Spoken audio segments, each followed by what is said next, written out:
Ito guys, isang seaman na hindi nakakalakad ng kanyang paa. As in, nahihirapan siyang makalakad for ilang taon na ba yun? Ayan o. Ganyan lang siya maghilot guys. Si Idol Sarsilaw. Yan lang, sa paa, sa kamay, sa likod. Ganyan lang siya. Ayan o. Pero tinan mo naman ang reaksyon ng hinilot niya guys. So, talagang nasasaktan. Pero maya-maya guys, kita nyo. Ayan. Ganun lang. Ayan. Oh. Yan lang ang ginagalaw niya sa katawan mo. Yan lang, yan lang.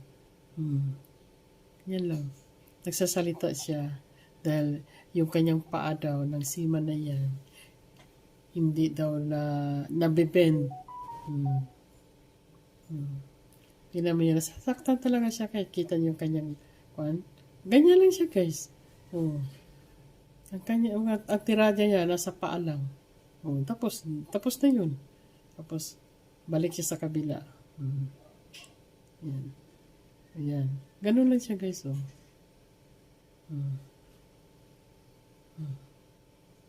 Ganun lang. Mayroon lang siya pinipisil. Masakit talaga daw, sabi nila. Pero maya guys, tingnan mo. Malaking tawan niya pagka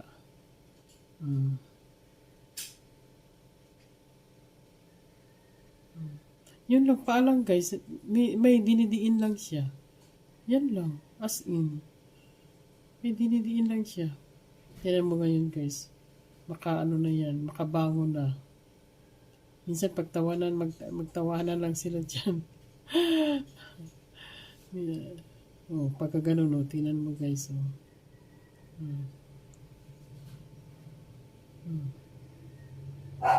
Yun lang. Dali nga. Ilang seconds lang. Ganun lang.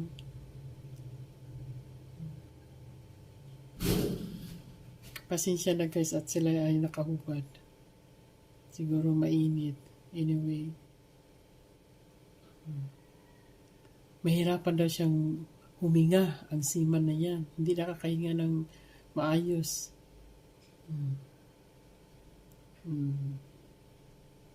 Nahirapan siyang huminga. Yan. Yan, pinawi.